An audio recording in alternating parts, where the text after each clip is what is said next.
Mtazamaji, unapokuwa na masoko ya kisasa yanasaidia kuongeza thamani ya mazao. Hapa Mpwapwa wapo wafanyabiashara na hata wakulima pia. Lakini nikwambie tu mtazamaji, wafanyabiashara wamepata neema mara baada ya Waziri Mkuu Dr. Mwigulu Nchemba kuja kufungua soko zuri na la kisasa ambalo litakwenda kuhudumia wafanyabiashara wapatao 300 mpaka 350.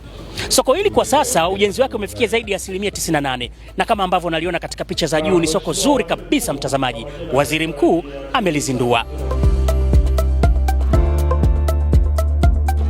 Lakini mtazamaji, wakati ujenzi wa soko hili ukiendelea, wafanyabiashara waliokuwa katika eneo hili walihamishiwa katika soko la muda. Kama ambavyo naona bidhaa zilikuwa zinakaa chini kama ambavyo nashuhudia, na mazingira hayakuwa mazuri, lakini sasa Mheshimiwa Rais Daktari Samia Suluhu Hassan ameleta tabasamu kwa wafanyabiashara wa Kibakwe. Tunafurahi na tunashukuru sana kwa sababu tulikotoka tumepitia changamoto nyingi. Kama ulivyoona vibanda hivi hapa ndio tumeishi navyo kwa miaka mingi. Kwa kweli kwa kutujengea soko hilo hapo, tunashukuru viongozi wetu, tunamshukuru Mheshimiwa Rais, tunamshukuru Mheshimiwa Waziri Mkuu Mwigulu Nchemba kwa kutukumbuka wana Kibakwe, kwa kutujengea soko ambalo linatuheshimisha na sisi tutaonekana kweli ni wajasiriamali ndani ya soko hili.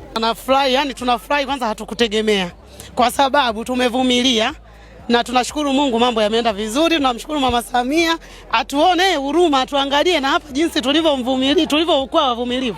Ni wajasiriamali wa muda mrefu, kama hivyo mnavyoona tulikuwa tunahangaika chini, nafasi ndogo hapa. Kwa hiyo tunashukuru Mungu, tunaenda kule kuzuri kupana, najua kule mambo yataendelea.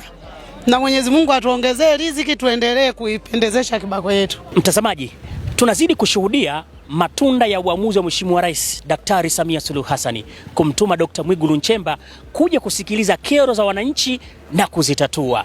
Sasa tabasamu linarejea kwa wana Kibakwe kwa kushuhudia soko zuri na la kisasa. Kutoka hapa Kibakwe, Mpwapwa, Dodoma, Beni Mwanantala.